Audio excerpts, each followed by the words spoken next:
Palabra, por favor.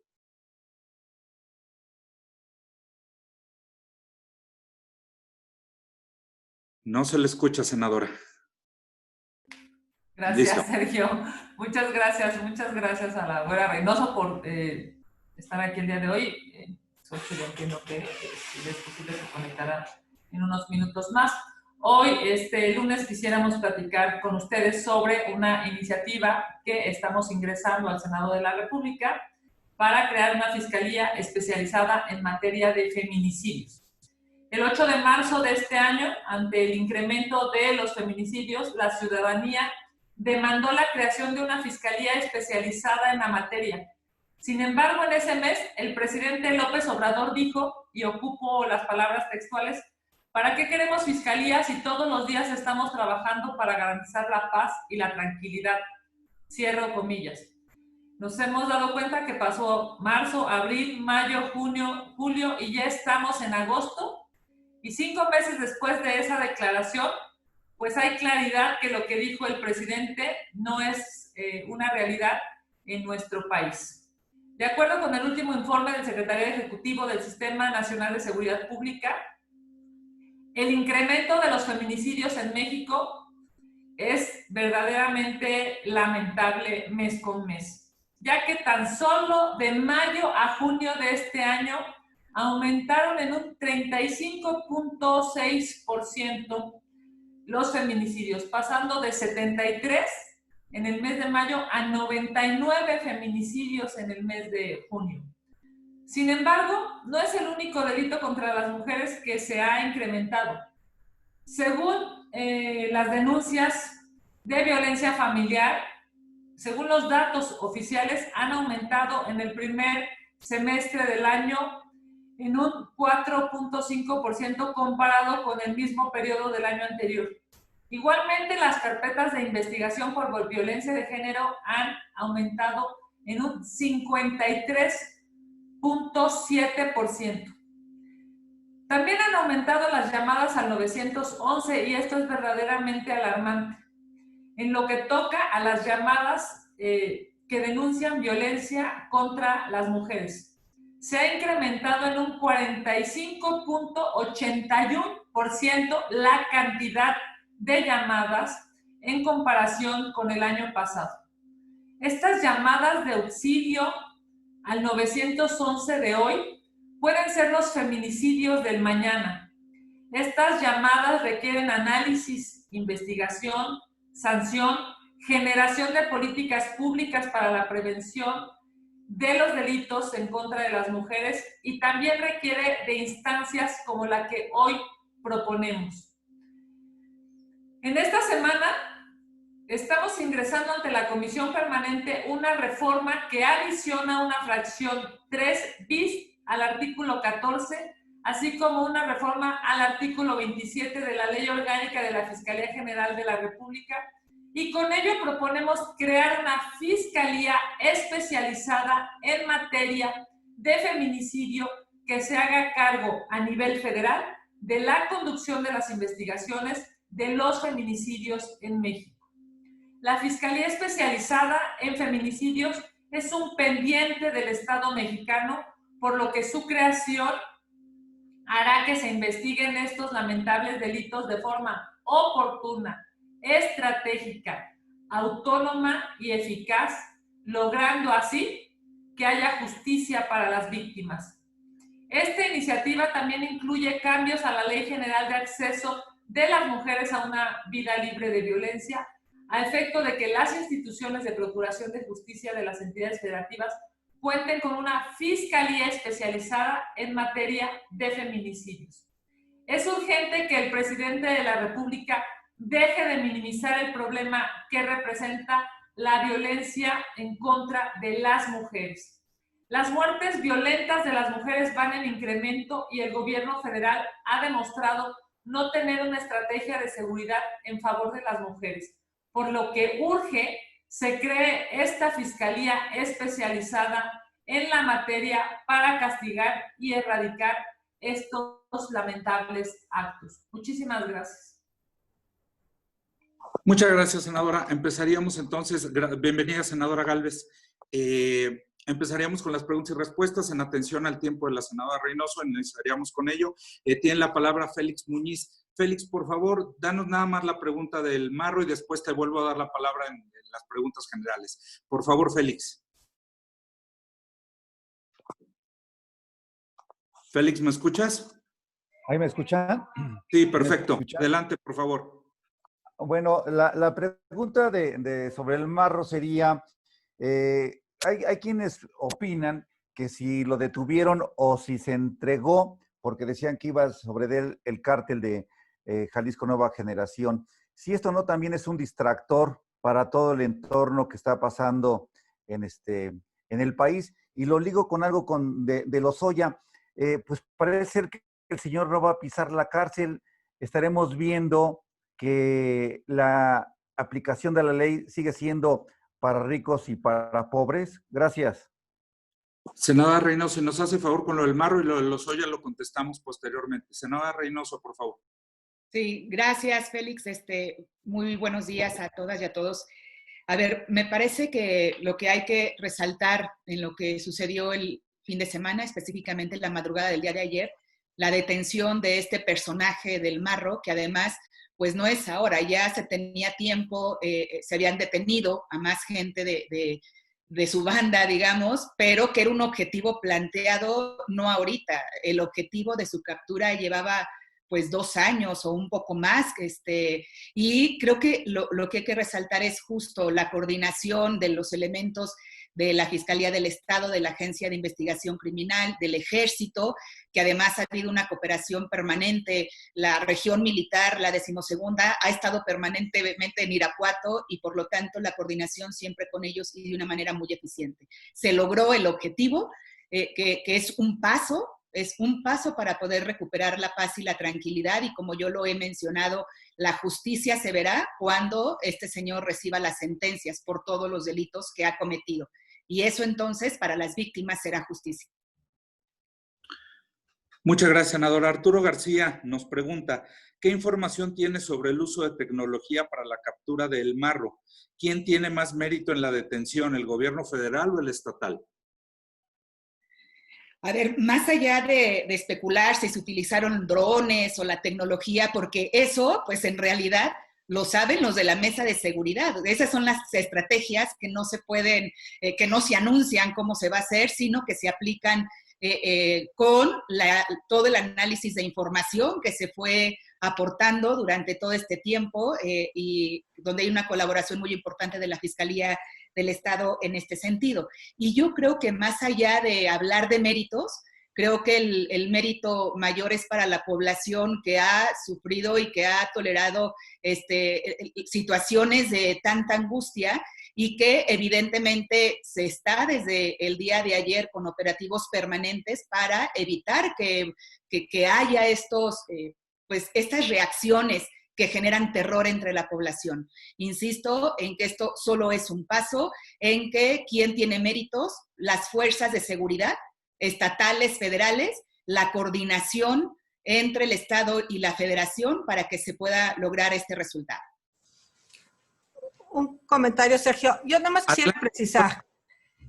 Hay medios que han dicho que el gobierno del Estado no tuvo nada que ver, que todo es mérito del Ejército. Yo me sumo a lo que dice Alejandra Reynoso. Realmente es un trabajo coordinado. Yo estoy viendo las fotos ahí, se ve perfectamente los elementos de la policía de Guanajuato. Entonces yo creo que sí, no hay que quitarle méritos ni al gobernador ni al Ejército mexicano. Yo creo que estas ganas de polarizar me parecen innecesarias en este momento. Muchas gracias. Jorge Chaparro, tienes la palabra. ¿Estás por ahí? ¿Qué tal? Buenos días a todos. Yo quisiera preguntarle a la senadora Reynoso, la desaparición o captura de El Marro podría significar la desaparición del cártel Santa Rosa de Lima. Es una organización criminal que tiene muy focalizada su actuación en la parte de Guanajuato, colindante quizá con Michoacán, con Querétaro, pero no tiene influencia en esos estados. Es meramente Guanajuato, y ahí sí era un sujeto peligroso y cruento.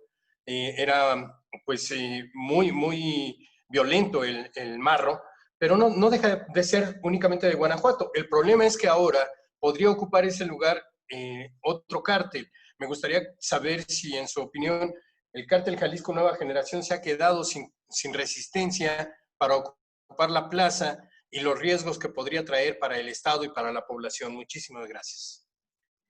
Senador Reynoso.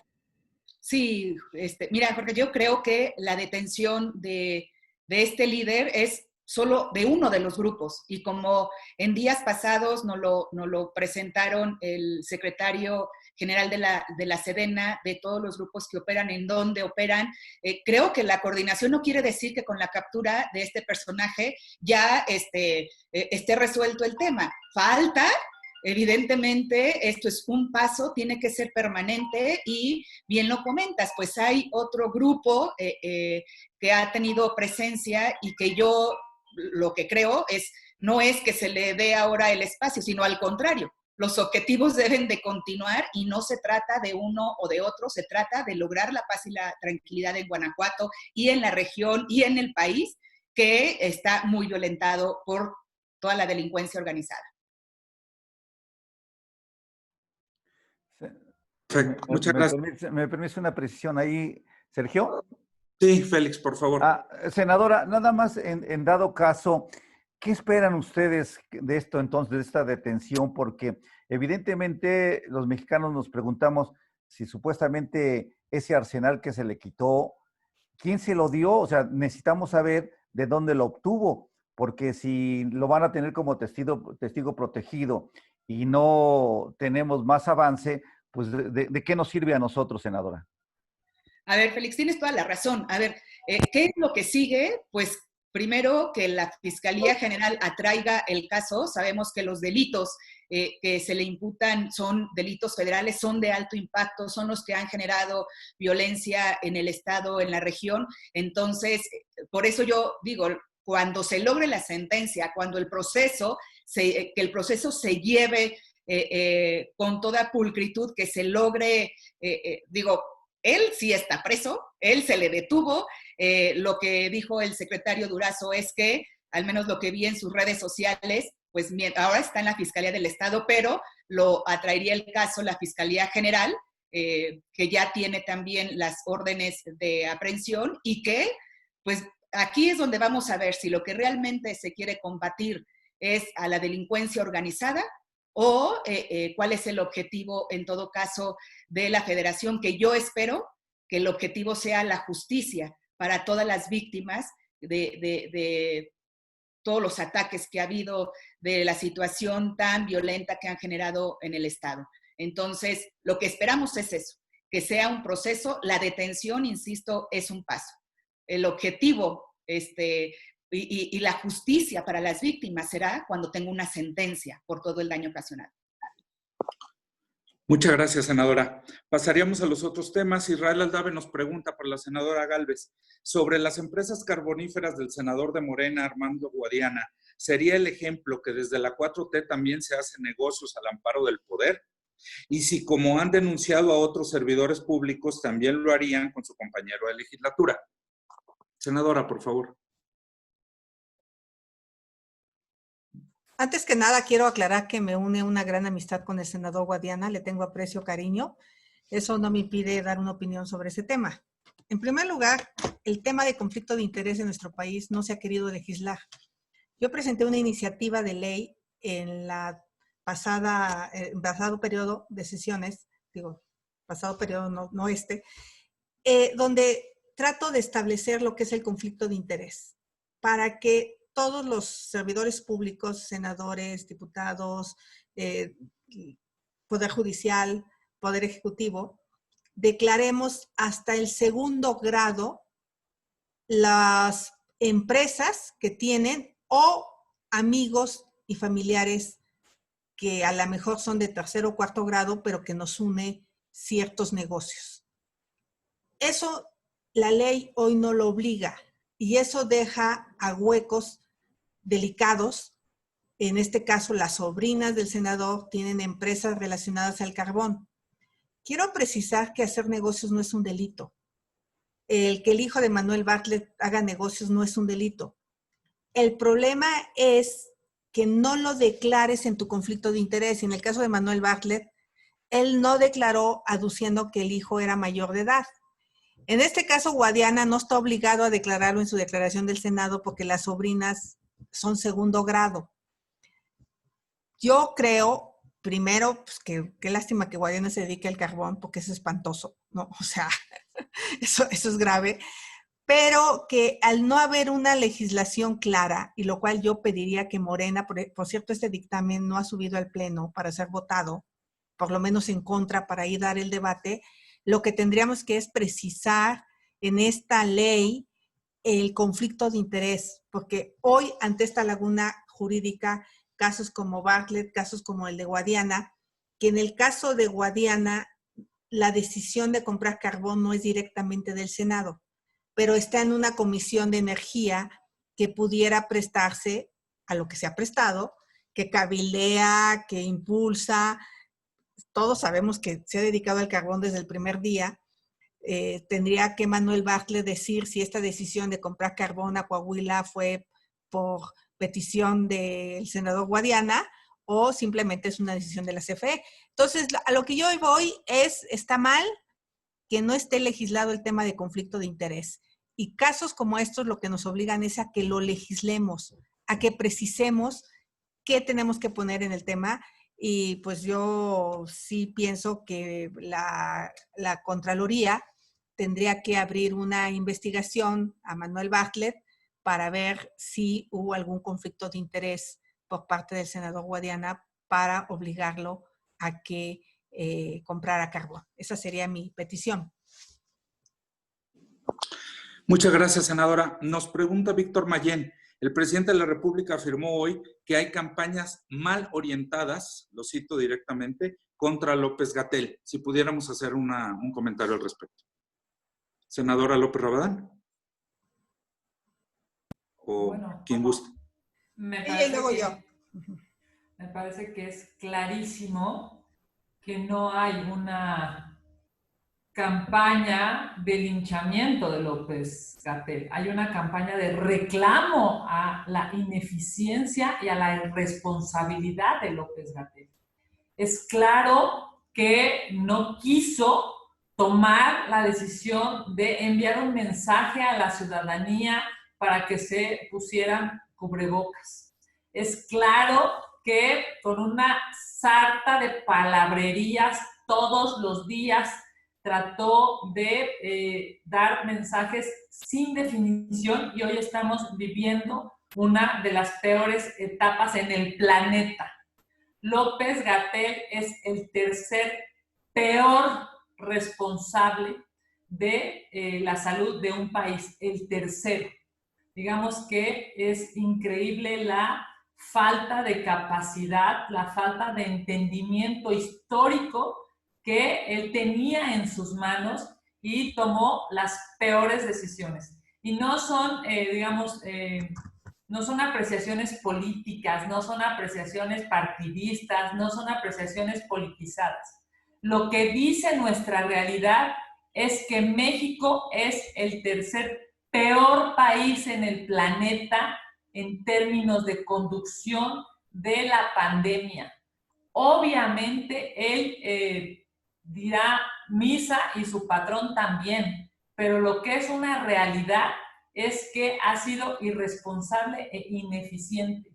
Cuando se le reclama a López-Gatell, no se le reclama en términos partidistas, se le reclama en términos humanos.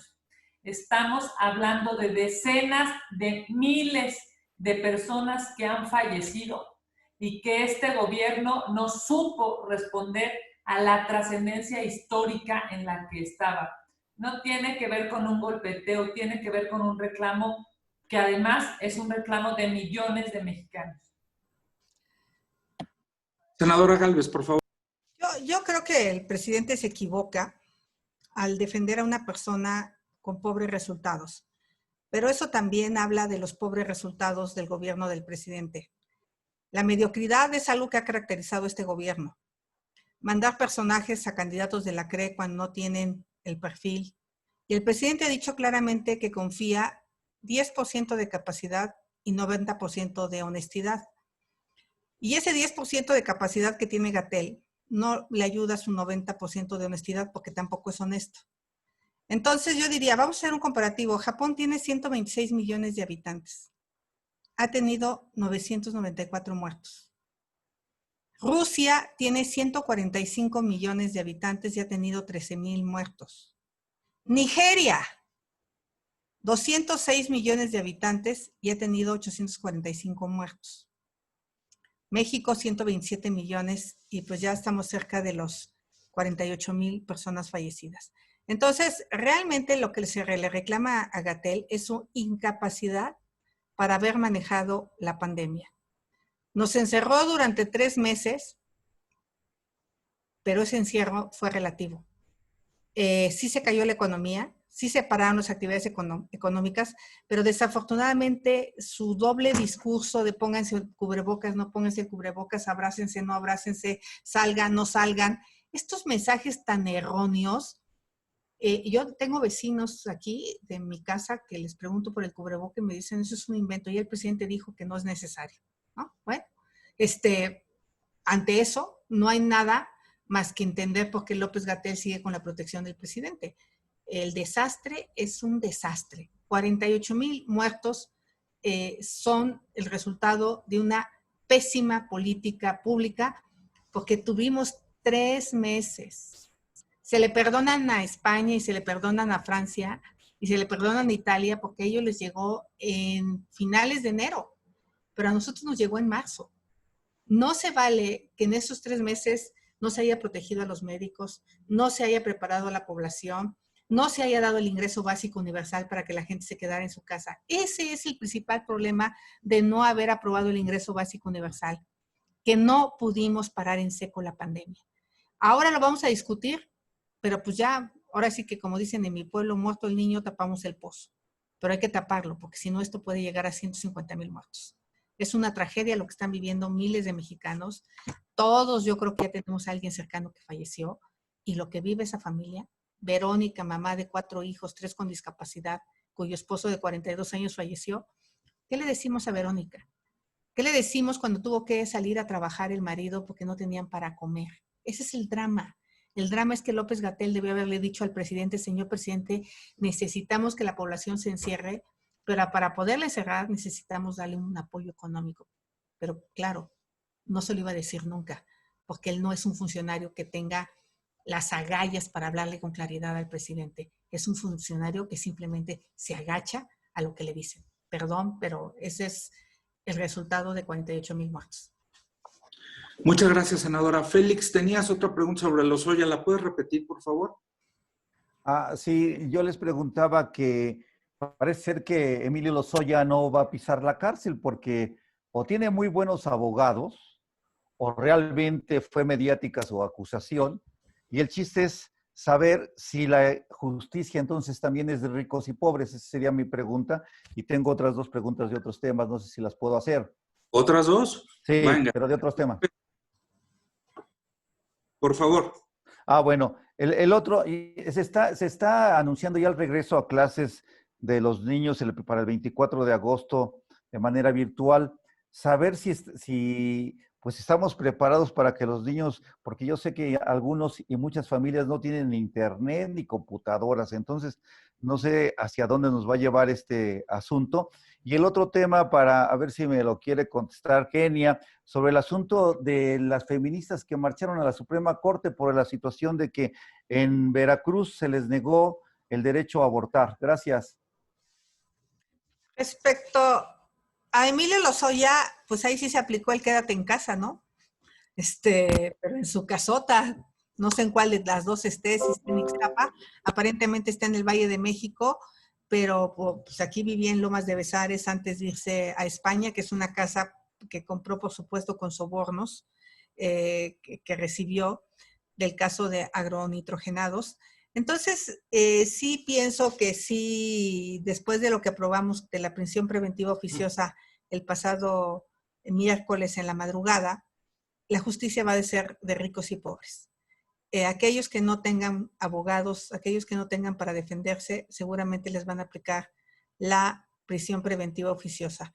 Y un personaje como Emilio Lozoya, que nada más se robó como 14 millones de dólares probados ahorita, probados, que fueron a dar a las cuentas de su mamá, de su hermana, de él, pues no va a pisar en la cárcel por un acuerdo con el presidente de la República.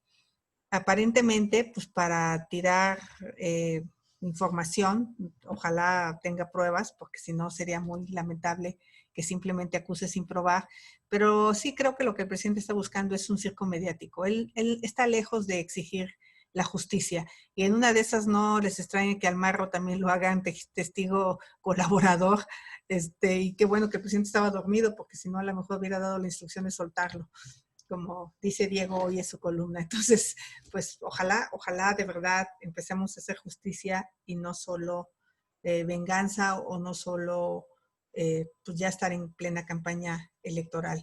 Lamentable que Emilio Lozoya, a diferencia de Rosario Robles, cuyo delito es diferente, porque a Rosario no se le han encontrado esas cuentas megamillonarias que se le encontraron a Emilio, pues ella sí le aplicaron la prisión preventiva oficiosa por una supuesta licencia que podía fugarse del país. Senadora López Rabadán. Pues varias cosas. Primero, me parece que es claro que el tema de Emilio Lozoya es un circo que inclusive les va a durar medio año, ¿no? Y ellos lo saben. Y es claro que hemos escuchado ahora a los senadores de Morena hablar de Emilio Lozoya casi como si estuvieran hablando de Belisario Domínguez, ¿no? Ahora resulta que tiene un montón de atributos después de que es clarísimo la cantidad de recursos y de desvíos. Me llama la atención que pues estén planeando esta cantidad de, digamos, de cortinas de humo, cuando para la gente lo que más importa son tres cosas y pareciera que este gobierno no las tiene claras. A los mexicanos lo que les importa es un tema de su salud, por eso estamos confinados, por eso hay, digamos, decenas de miles de familias preocupadas por alguien de su entorno que tiene el COVID. Lo segundo que más importa a los mexicanos es la falta de dinero en el bolsillo. Eso es claro, es evidente. Por eso nosotros hoy seguimos exigiendo que se apruebe el ingreso básico universal. Y lo tercero es un problema de inseguridad en el país que pareciera que el gobierno no ve o no quiere reconocer. Y por eso es que hoy estamos presentando esta iniciativa para la creación de una fiscalía especializada en feminicidios.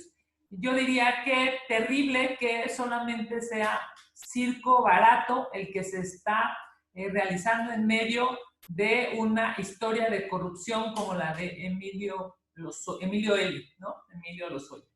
El tema de regreso a clases, Félix, me parece que es algo que este gobierno tendrá que poner mucho énfasis, como bien se está intentando, no solamente desde la carga de la familia, ¿no? Sino también a través de medios de comunicación y una serie de formas de poder emitir información, clases, metodología. No va a ser un tema menor porque regresamos a el segundo tema preocupante para los mexicanos. Si no tienes dinero para comer, menos vas a tener dinero para el internet y que tus hijos vayan, digamos, regularizados en las materias.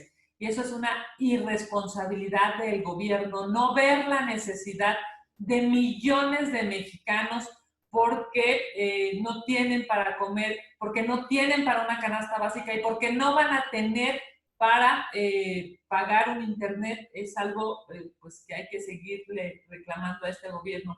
Y el tema de las manifestaciones en términos de la resolución de la Corte, me parece que pues, demuestran la libertad de manifestación en este país, ¿no?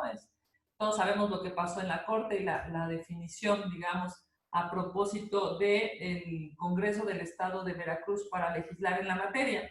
Yo creo que, pues, quienes no estén de acuerdo tienen todo el derecho a emitir su opinión, así como las personas que también están de acuerdo y que, digamos, celebraron esta posibilidad de digamos, de que un Congreso resuelva sobre el particular. A mí me parece que ambas posturas son absolutamente respetables.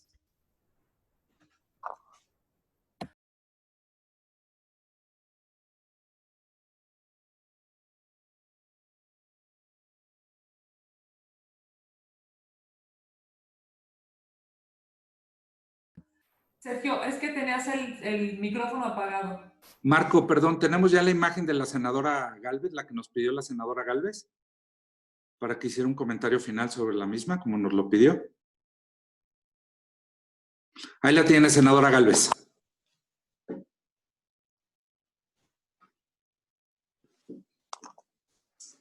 No sé si me escucha la senadora Gálvez. Bueno, pues es el nuevo héroe de tomándola al aire, Kenia. Adiós, ya la puede quitar. Gracias, senadora. Sí, es que es literal, ¿no? Es una vergüenza. O sea, pareciera que ahora los íconos de este gobierno de Morena, de sus senadores, son así. Qué terrible, pero es real. Pues, senadoras, no tenemos más preguntas registradas. Les agradezco mucho su participación, compañeras y compañeros de la prensa. Los estaríamos mañana. Sergio, yo sí quisiera hacer una pregunta. Ah, por favor. ¿Se puede? Adelante, amigo. Algo muy breve.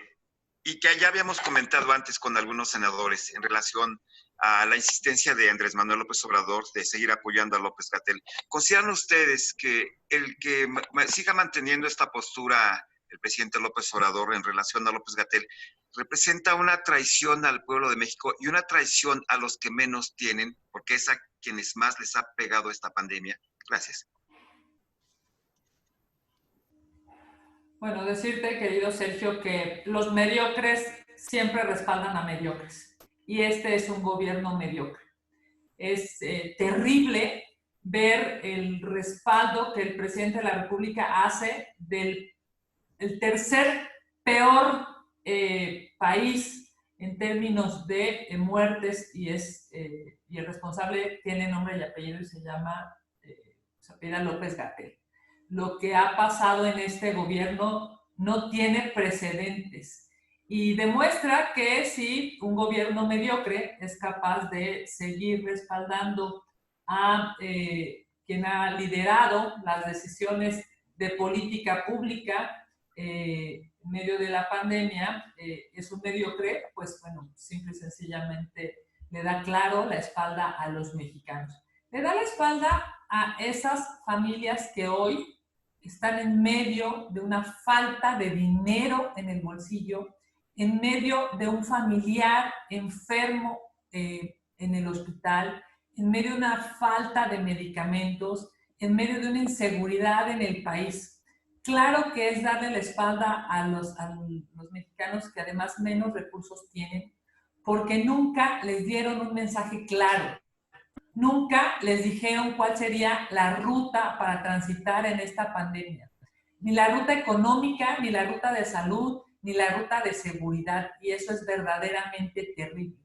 Hay personas que hoy siguen creyendo que el COVID no existe o que no es necesario ponerse un cubrebocas porque López Obrador nunca ha dejado claro ponerse un cubrebocas. Lo dijimos desde el principio, López-Gatell va a ser el pagano de estas irresponsabilidades por ser el vocero y por ser, digamos, quien dirige todas las políticas públicas en la materia. Pero el responsable real se llama López Obrador. A él se le eligió para que esta administración de 6 años fuera mejor. Él prometió hacer un cambio y una transformación y es una vergüenza lo que ha hecho de este país y en medio de una pandemia ha demostrado su ineficiencia, su ignorancia y por supuesto su mediocridad. Senadora Gálvez, por favor. Yo quisiera recordar lo que otro maestro de la Facultad de Ingeniería decía, que la gente de segunda es aquella que se junta con gente de tercera para que no sepan que es de segunda.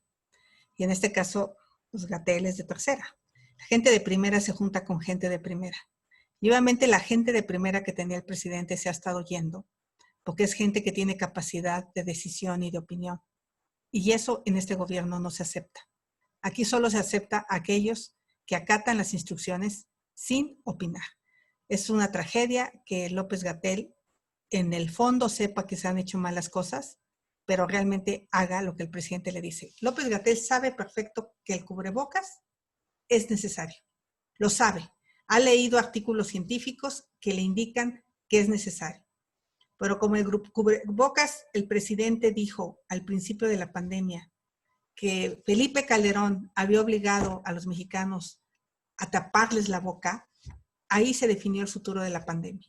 Está demostrado que usar cubrebocas, se los digo con toda certeza, nosotros como compañía no hemos tenido un solo caso de COVID porque todos los empleados están perfectamente, toco madera, perfectamente cubiertos, protegidos. Sí funciona el cubrebocas y lo han dicho muchos científicos, pero el presidente una cosa tan sencilla no la va a hacer. Y Hugo López-Gatell no ha tenido las agallas de pararse ante el presidente y decirle, señor presidente, llegó el momento que revire usted y que diga que el cubrebocas es indispensable en el combate a la pandemia. Prefieren que fallezcan mexicanos. En caso contrario, tendrían que revirar y eso no lo van a hacer nunca. Así es que vamos a seguir viendo contagios y fallecimientos, desafortunadamente, por una postura que me parece inaceptable. Desde luego, senadora Xóchitl, coincide que López-Gatell es un funcionario de tercera o de cuarta. Ya, perdón. Digo que es un funcionario de tercera porque no tiene las agallas para plantarse ante el presidente y decirle lo que se debe de hacer. Acepta instrucciones con tal de agradar al presidente, con tal de seguir aparentemente incrementando su popularidad, pero yo creo que sí, un funcionario de primera son aquellos que se han ido, por ejemplo, porque han disendido del presidente. Senadora López Rabadán, tenemos otra pregunta para usted, si quiere, posteriormente. Sí, nada más déjame, digamos, dar un dato y me parece que el Senado de la República y el grupo parlamentario del PAN sigue litigando, digamos, esta posición de López-Gatell, porque los datos son muy claros. Estamos hablando de 47,746 muertos en México.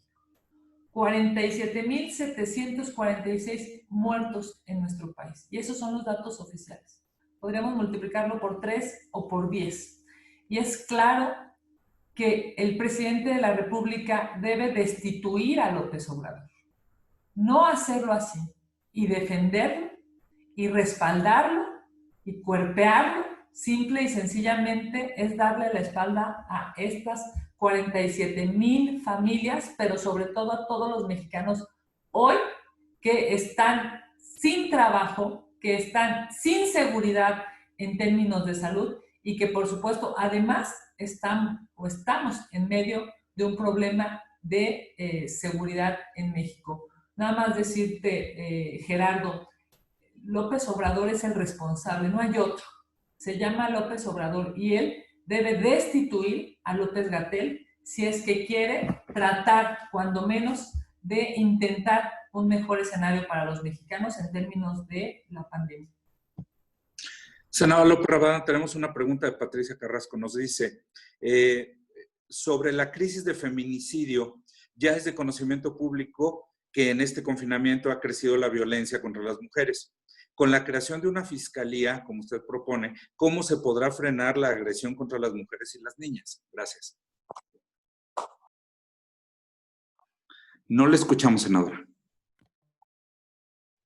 Muchas gracias. Lo que nosotros estamos proponiendo es algo que inclusive se propuso cuando se estableció el organigrama, digamos, la figura de la Fiscalía Autónoma que hoy tiene México. Es claro que tenemos instituciones como FEBIMTRA, es claro que tenemos instituciones como la Fiscalía de Derechos Humanos, pero también es claro que lo que está pasando en términos de la violencia en contra de las mujeres necesita una fiscalía especializada, no estar arrinconada, digamos, en una fiscalía que dependa de una fiscalía especializada. México ha demostrado de manera, digamos, sistemática que se pueden hacer instituciones para mejorar las condiciones de las mujeres. Bueno, pues ahí tenemos leyes y ahí tenemos, digamos, claramente cómo lo hemos podido avanzar en términos de paridad en el poder.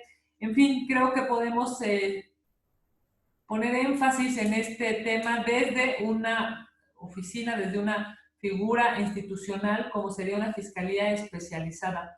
Hacerlo distinto como está ahora es ocultar la realidad, y la realidad es una violencia terrible en contra de las mujeres. Hacerlo distinto como está ahora es no darles presupuesto, es no generar investigación, es no generar autonomía, es no generar políticas públicas de prevención. El problema de que López Obrador desdeñe las llamadas al 911, ¿se acuerdan cuando dijo, no hombre, pero pues no hay que hacerle caso a las llamadas del 911 si el 90% de esas llamadas son falsas? El problema de ese desdén, digamos, del primer mandatario de este país es que no entiende que las llamadas al 911, para que una mujer genere una llamada de auxilio al 911, es que tuvo que romper muchísimas barreras, incluyendo, digamos, la posibilidad de comunicarse.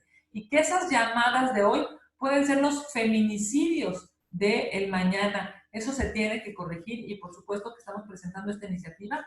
Ojalá no se politice, ojalá y los compañeros de Morena entiendan que es una necesidad, que no estén pensando de manera partidaria, y que sí piensen en pues más de la mitad de la población que son mujeres y que, por cierto, votaron por ellos, votaron por este gobierno, votaron de manera, digamos, con fe, ¿no? Pensando que las cosas iban a mejorar, y claramente no ha sucedido. Senadoras, pues ahora sí no tenemos más preguntas. Les agradezco mucho, agradezco a las compañeras y compañeros de la prensa. Mañana tenemos nuestra conferencia de prensa con el CEN y el miércoles la de la permanente. Los estaremos convocando. Muchas gracias a todas y a todos. Por favor. Saludos a todos, buenas tardes.